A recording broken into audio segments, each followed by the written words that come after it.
Hello, everybody, and welcome to Planet FPL, the world where everything revolves around Fantasy Premier League. My name's Such. And my name is James. Every now and then, though, it doesn't revolve around Fantasy Premier League. And today it doesn't, James. We are in the middle of a game week. But obviously, everyone's made their transfers and done what they've done. And it's the first day back of the new year. So the podcast is going to revolve around something quite different and something we obviously definitely had to speak about. Yeah, it almost feels inappropriate to be dropping in Darwin Núñez's misses during this podcast. But yeah, I suppose that's where the FPL minds are at following Liverpool's defeat at Brentford last night. Yeah, I'm kind of kicking myself that we didn't do this podcast a couple of weeks ago because I nearly put it in the schedule. Obviously, last week we lost the man known to many in football circles as the king, the greatest footballer of all time, Pele. Sadly left us. The news didn't come as a shock in the sense that, as I said, I nearly put it in the schedule a couple of weeks ago because we'd heard right at the start of the World Cup that his condition had deteriorated quite badly. Then there was some positive news, and obviously the news then obviously came about last week that obviously sadly he'd passed away. And there's probably nothing that you and I are going to say over the next 20 minutes or so that can even begin to do justice towards his greatness, but we'll have a go because I think I said to you off camera before we started, one of our patrons, I can't remember who said it, but someone certainly within our Slack community said last week that football didn't feel like it existed without Pele, and yet that person had never seen him play properly. And that resonated with me, and you said it resonated with you as well. This almost understanding that it's mythical, wasn't he? Oh, To many of us, it's just something mythical. Yeah, I mean, his stature in the world game is undisputed. You talk about it being a bit of a shock when not being a shock. I suppose I heard about him being very sick and on life support during the World Cup, and they were like, "Look, it's not looking good," particularly like you mentioned. But I hadn't prior to that kind of heard or kept up to date with news on his health and what have you. So I didn't know he was as sick as he was at the time. And I kind of draw an analogy to, like, take Muhammad Ali, for example. I feel like with his Alzheimer's, or was it Parkinson's with him? Parkinson's, Muhammad Yeah, Ali. as it was getting progressively worse, I saw him get progressively worse towards an end. I Whereas understand what you're saying. It was With sad watching him Pele, deteriorate. yeah, with Pele, I never saw that deterioration, and suddenly he passed on. So I didn't really.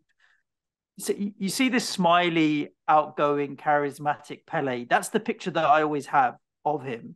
There's no sick Pele in bed on life support Pele image in my mind. It's still always the same force of nature that he was.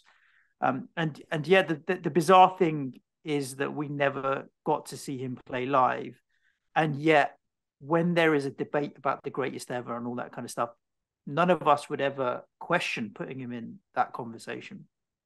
Oh no, certainly not. But then most people of our age and the majority of people listening, obviously cannot say that they've been blessed to see him live. I know someone who has, my father, and he will tell you that he's the greatest footballer that's ever lived. And I guess it's quite topical in the sense of what's obviously just happened with Leo Messi, and people want to put GOAT status next to his name and stuff. And I can only sit here and say to you that in my 35 years of watching football, Lionel Messi is the best footballer I've ever seen. But I certainly wouldn't have an argument against my dad to say, oh no, Messi's definitely better than Pele or anything like that. Like if my dad says, no, listen to me, son, Pele was the best footballer that's ever lived, then I just put my hands up and go, if you say so, boss. I can't really argue it. And his legacy, in any case, is incredible. And when I say none of us have seen him play, what I mean is many of us obviously won't have seen him play live, but we've seen enough to know that there's no question mark here about, is he one of the greatest footballers of all time? And I guess probably he almost goes beyond football in a sense. That I guess when we list all of the great footballers from history, going back to the 50s, etc., and I don't think we can go too much further back than that, that he's number one in terms of name of historical, basically. You got a couple that you could maybe consider first, like maybe Puskas and Di Stefano. Interestingly, Puskas says that Di Stefano is the best footballer that he's ever seen. And the reason he says that is because like Pele wasn't human, basically. In sense, what he was saying is he was something even beyond a player, a human. Wow. He was even beyond it. So I guess Pele is football's first icon. And arguably maybe even sports. Global for sure. Is he? Is it the first global sportsman, really? That transcended across the world? I think you will have seen certain people like Jesse Owens and that kind of thing. Yeah, sure. That were, but football's a much broader. It's the most watched sport and played in the most countries and the most renowned. Right, we've seen that with the fact that the World Cup final had more viewers than pretty much anything else going, including the Olympics and that kind of thing. So, yeah, I could see that. There have been other sporting icons. I mean, his record in terms of goals and games puts him up there in the conversation straight away with all of these greatest. That I'm really loath to comparisons now with the modern day players, just because I'm like, you asked the question, it's almost impossible. How many would they have scored on today's pitches with Yeah. today's protection from referees and so on? Like when Spurs, you sadly lost Jimmy Greaves, and you look at his record, and then as soon as you watch the footage and you're like, it's all on mud pits, mate. You're like, how many would these guys have scored in today's day and age? And we'll never know. You can always throw that argument the other way, because you'd say the standard of coaching and defensive has improved so much more these That's also days. true. So you can throw that argument always. People say, oh, the pitches or whatever, the ball, the weight of the ball. You can always make the arguments either way, and it's impossible. How do you even begin to make a comparison between 1958 Pele and 2022 Lionel Messi, for example? You can't. You can only just put them both out there and say greats of their generations, almost, basically. The records are comparable, right, in terms of goals to games ratio and what they've achieved. My personal opinion is that it was hard. It was a tougher game there in those days. It was a much harder, more brutal, less protection from referees, and facilities wise, it just wasn't as good. And yet the records are comparable. Well, Pele lost 2 World Cups, particularly the 1966 World Cup, because of brutality. And he won 3 of the other 4 World Cups. The only footballer to ever win 3 World Cups. I mean, that in itself. This kid arrived onto the scene from nowhere as a 17-year-old in 1958, having been signed by Santos when he was 15, made his debut when he was 16, become the league's top goal scorer when he was 16. I mean, have a word. His record for goals in that season, by the way, still stands. He was doing it as a teenager, as completely from nowhere, off the streets of Sao Paulo and into Santos' first team. Obviously, went on to become Santos' record scorer. He played the majority of his career through at Santos. Obviously, played for the New York Cosmos afterwards, and played a couple of exhibition games for 1 or 2 other teams, including a team in Nigeria, I think I saw, actually. I was reading somewhere.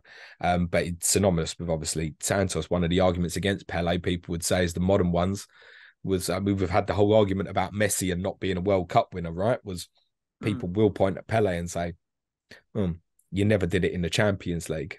Yeah, sure. You never did it in European football. Which is interesting, was I was doing some reading and I found something very interesting, which I was completely unaware of from his time with Santos. He obviously was a Brazilian champion several times over, won the Brazilian league title 61, 62, 63, 64, 65 and 68. Also Copa Libertadores, which is their version of the Champions League, in 1962 and 1963. And in 1962, after they won that, they played the great Benfica side in the old Stadium of Light in Portugal. And Benfica had won the European Cup with the great Eusebio. It was Eusebio. I was going to say, is that the same generation as Eusebio, right? Yeah. So same era. Benfica had beaten Tottenham in the European Cup semi-finals. And this is why, obviously, I got the loop here going, oh my God, Pele really nearly did play at White Hart Lane. And Benfica were quite fortunate to beat Tottenham, so the legend goes in that semi-final. And then Benfica beat the great Real Madrid, who'd already put together multiple European Cups by this stage in the final. So Santos go and play Benfica in the Stadium of Light in the Intercontinental Cup, as it was called then, which people may remember later became it's obviously the World Club Cup now, if you will, which is a 17 tournament, but originally was just winners of the Champions League played the winners of the Copa Libertadores in a one-off match. So this match was played in the Stadium of Light in Benfica. I think they used to do it alternate. Once it was in Europe, then South America, vice versa and stuff. Anyway, they go to the Stadium of Light. And this is Pele on the grand stage, if you will, of world club football, basically, and playing in Europe. Santos win 5-2 in Benfica. Pele gets a hat-trick and assists the other two. Okay. He wasn't bad, mate. No. There's no question about it at all.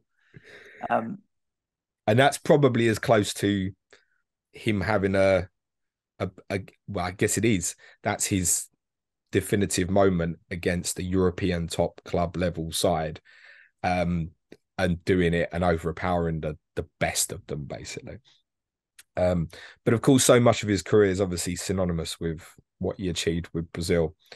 He was 17 years old when he scored a hat-trick for Brazil against France in the 1958 World Cup semi-final win in Sweden. He'd actually missed the first couple of games of that tournament through injury.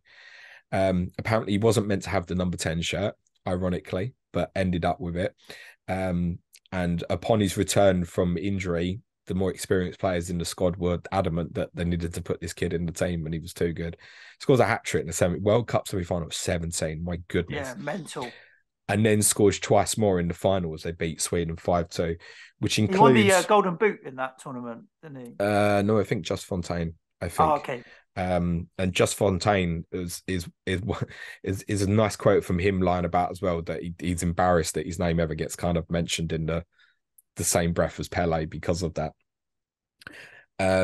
Pele's first goal in the final is so incredible. He receives the ball on the back post, leaps in front of his marker and chests it down. And I saw a video last night of him explaining the goal himself. And in his mind, he'd said that as he leapt up to chest it, he was just going to chest it down and just volley it in and shoot straight away. But he himself describes one of his great facets to his play was like his innovation and his ability to like react off the cuff and change what he intended to do. So as he's chested it, he's thinking, I'm going to shoot.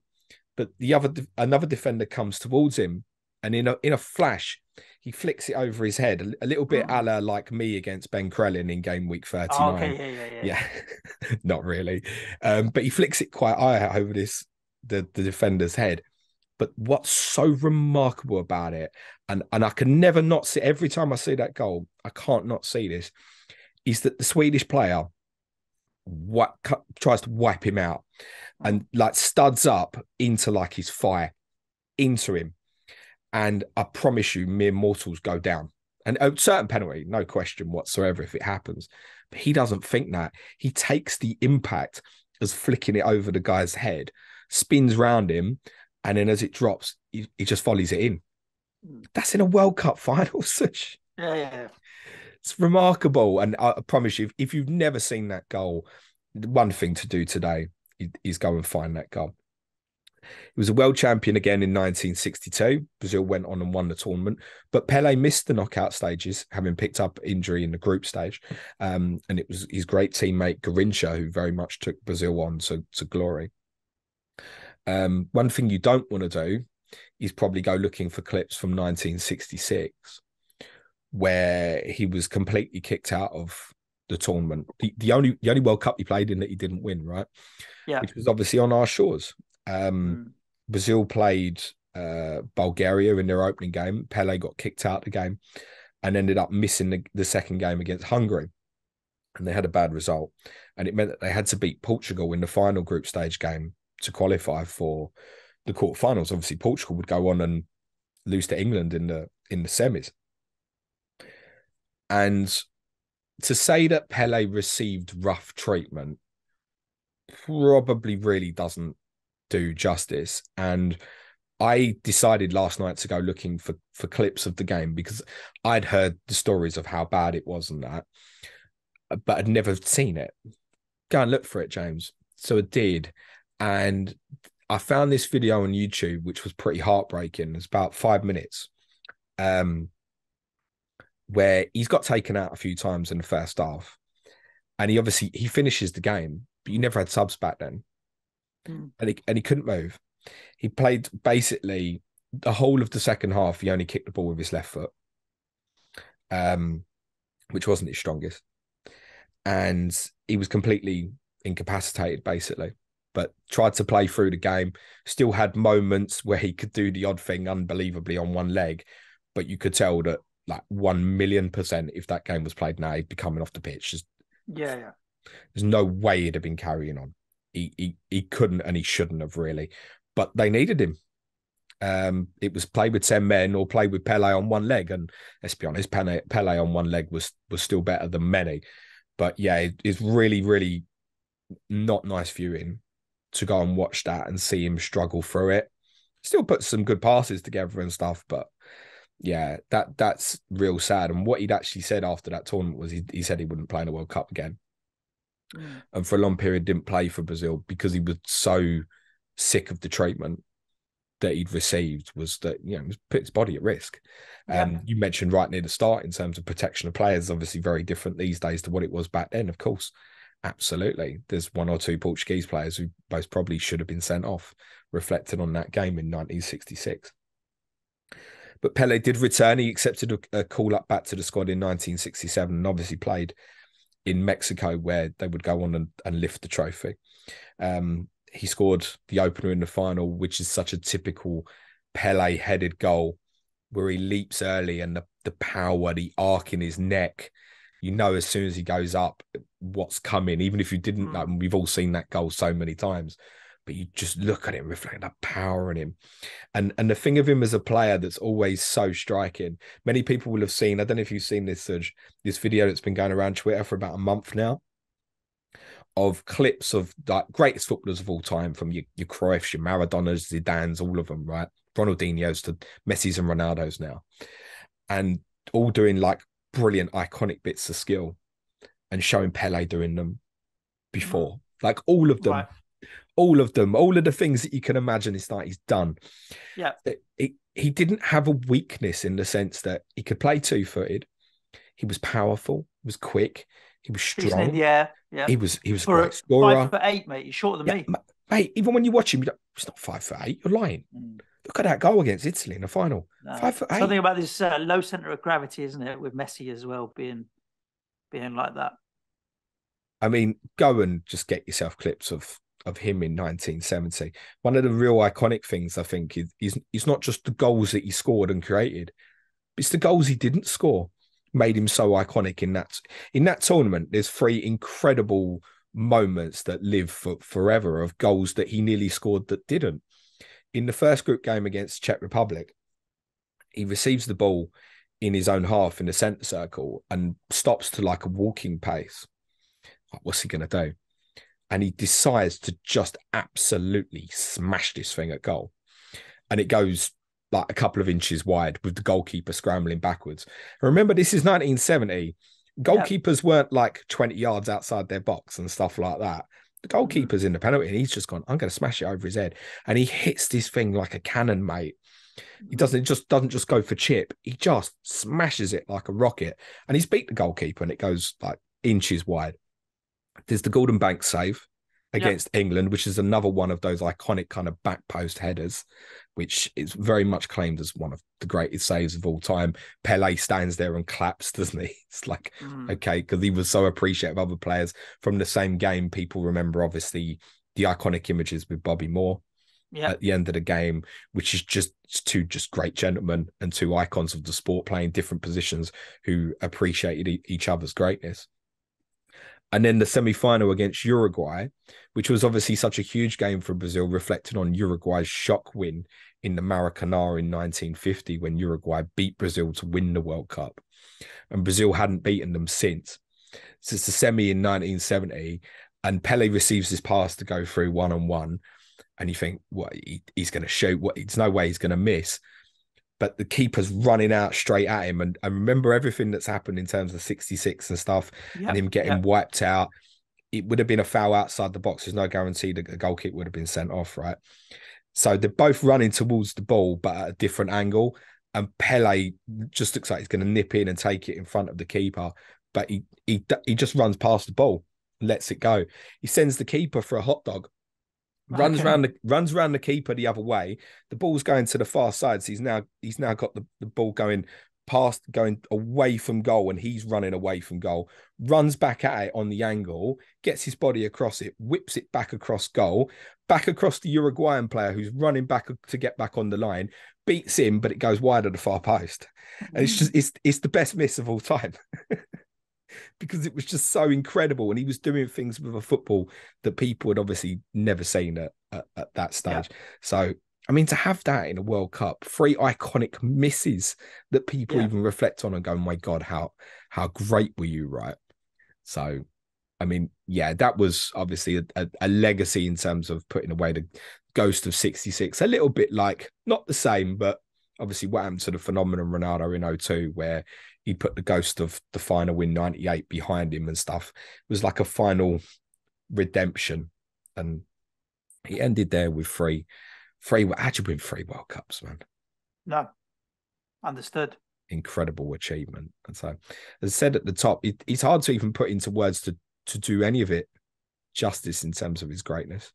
Yeah, for sure. And you talked about him and Bobby Moore, obviously, in that iconic image, and two greats, not just of the game, but gentlemen as well. Like scandal free on the whole as well, right? Really, he was always one of those that it wasn't like any particular big issues with him throughout his career. Um, excuse me. If you do some digging, you will find the odd controversial thing. Yeah, In terms of suing things for people for rights of his, and certain controversies with things that happened back in Brazil and stuff. But generally speaking, yeah. on the scale of some of the things that people get Oh, arrested I for mean, and what have you. wasn't caught taking cocaine during the World Cup and No, no things like that, bungs. for example. Yeah. I guess the most controversial moment was the Viagra advert, probably, Mm. which is 20 years ago now. But he Wow. yeah, I know. Yeah, it's incredible. He managed to educate the world about erectile dysfunction.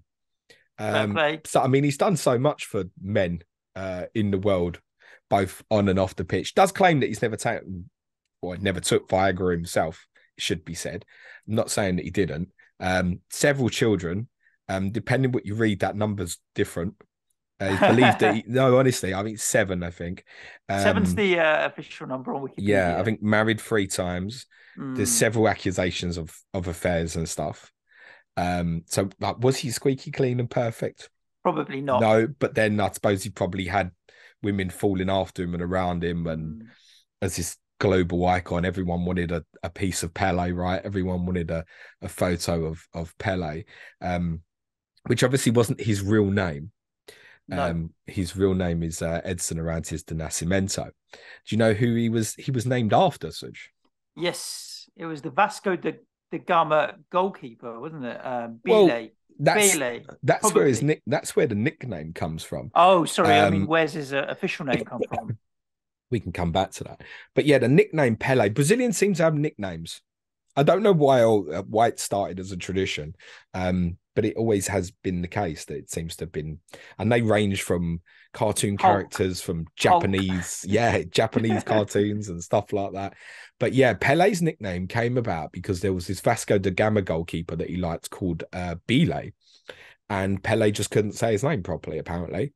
So I guess the kids were taking the piss out of what he could say, and I guess what he was saying was Pele, Yeah. instead of Pele, and so Pele stuck as his nickname. That's how you get it iconic. He was named after the famous inventor Thomas Edison. Right. Yeah. His parents decided to leave the I out and call him Edson rather than Edison. There are claims for and against whether the I is actually in his birth certificate or not, but his parents had always claimed that it was meant to be Edson. It's a really nice quote that you can find from Pele as well, where he's interesting. He kind of speaks in the third person as himself as two people. He speaks as like Pele, the icon, and he speaks about not forgetting about who Edson was. Edson, the husband, Edson, the parents, the Edson who had emotions and went home and sometimes wasn't the happy, smiling face that everyone always saw in front of the camera. But what he himself interestingly said was one day Edson will die. He said Pele will never die. It's a very fair point. And do you know what? It almost sounds a little vain that he said that himself. You can't argue it. It's absolutely right, because his legacy as a footballer will live forever. And absolutely that. And I think football's first, and the fact that obviously he was black as well, was so inspiring to so many people. Completely loved across every aspect of football across the globe. I can't believe that you would ever meet a human being who, if you said the name Pele, wouldn't know who you were talking about. Correct. I cannot believe that to be possible. I can believe that if I said to someone in the world right now about Lionel Messi, someone won't know what I'm talking about. I can't believe anybody wouldn't know about Pele. Again, of course, there will be some, but yeah, I understand exactly where you're coming from with that comment for sure. He transcended everything. He really did. I mean, if you were having a conversation about all-time greatest sporting icons, he'd be in the conversation. I think, I mean, you look at the likes of Muhammad Ali, for sure. Michael Jordan, as the greatest in his sport, potentially would definitely be in that conversation as well. Some might consider Tiger Woods. Whether you're a Roger Federer or Rafa Nadal or Djokovic, one of those guys. But I mean, I think Roger Federer is renowned in that sport, tennis. Do you know what? If you'd have said Andy Murray, then I never would have podded with you again. No, definitely. Yeah. But for me, I'm a Roger Federer fan. I know people will argue that others have won more Grand Slams, so potentially they should be considered in the conversation. But Pele's there in that conversation straight away. He absolutely is. In terms of icons of sport, you certainly wouldn't speak to anyone who was old enough to see him live who wouldn't put him in a greatest ever world 11 at a minimum. I'm fairly certain of that. And the debate will rage on and on in terms of, is he the greatest? It's almost like we just got to, accept, yeah, fine, the modern great is Messi. And then unfortunately we've lost Pele, and then it becomes it was only 2 weeks ago that people would, he's Messi, the greatest sportsman of all time. I don't think you could put him above Pele. Once you actually define it like that, I don't think you could, in terms of like his legacy and what he did in terms of taking football globally. Santos weren't stupid as a football club back then. Like, they went and toured the world to get exposure because they had the greatest footballer in the world. He did very nearly join a couple of European clubs, by the way. The only English club I've ever seen or heard linked with him was Manchester United, who got told no, quite frankly. But Inter Milan was certainly mentioned, and so was Valencia.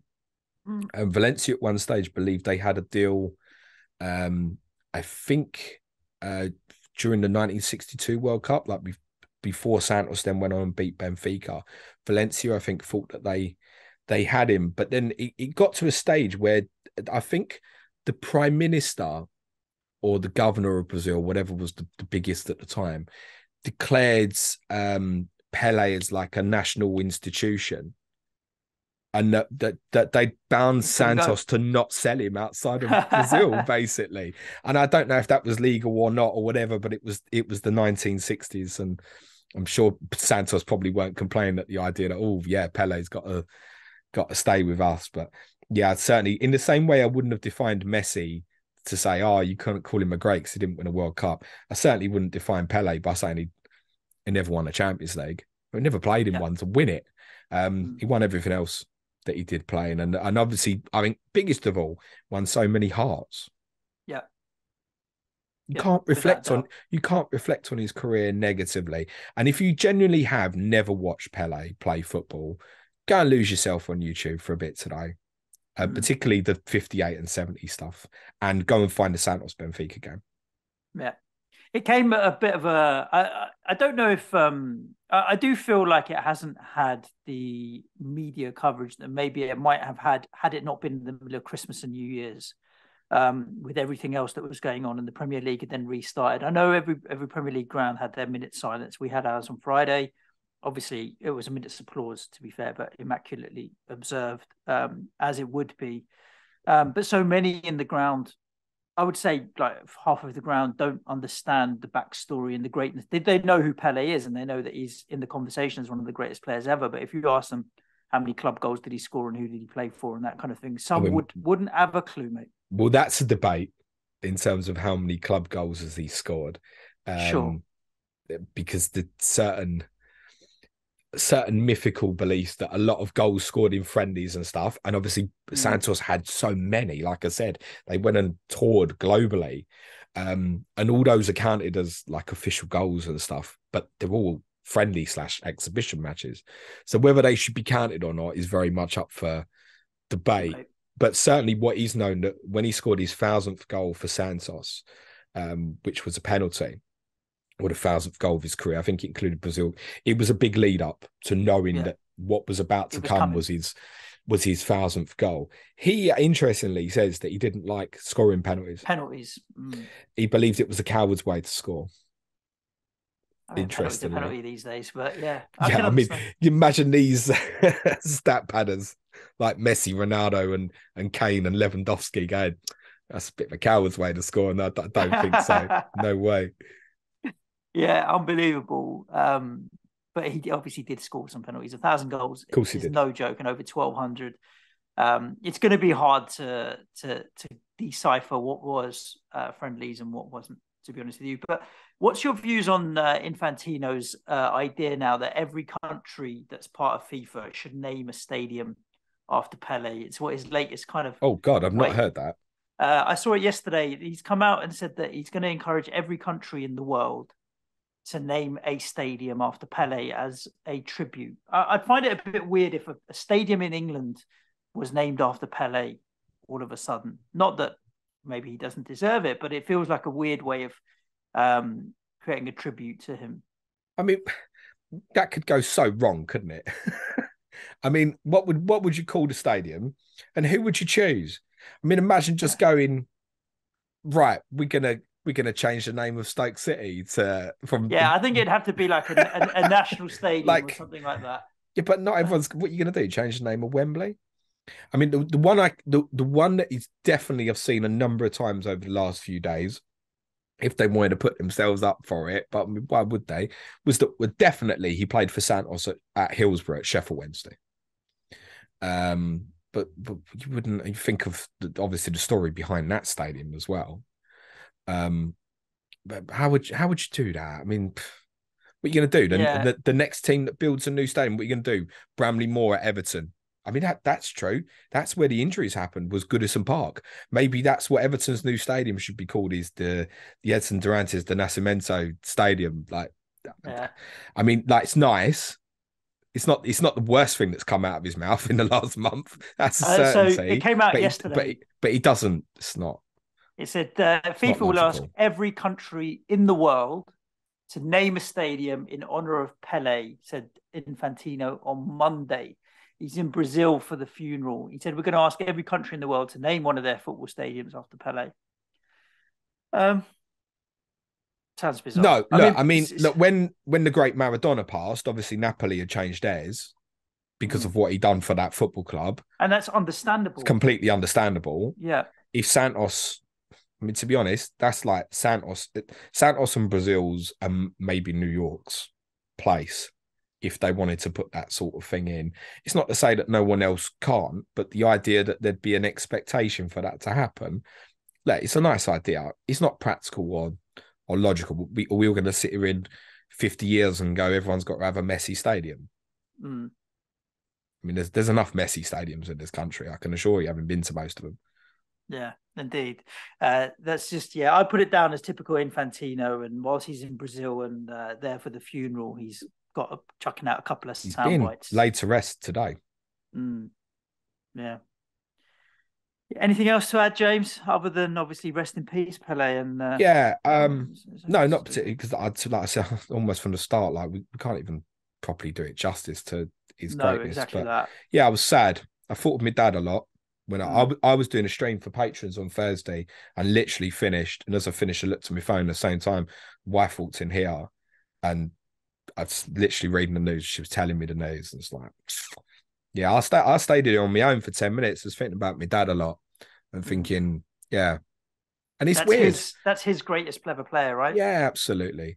Um, my dad, for reference, is nearly 70, right? To give you an understanding. So he was born in the 50s. So his first World Cups that he'd properly, truly remember are like 66 and obviously the great Brazil team in 1970, which many do consider the greatest World Cup winners of all time. And you know, not just Pele in 70, but you can get lost researching the Brazil 1970 team. You lose days doing that and just watching stuff of them. Yeah, I did. I mean, it's sad. I knew it was coming in a way. A lot of us were prepared that there was bad news, and Dad and I had spoken about it while he was still alive and stuff. And you know that unfortunately that sad news is coming around sometime. But it was still really, I don't know. I felt like I'd been punched a bit in the gut when I did hear. I was sad about it, which is strange. He stopped playing football like 15 years before I even went and stuff.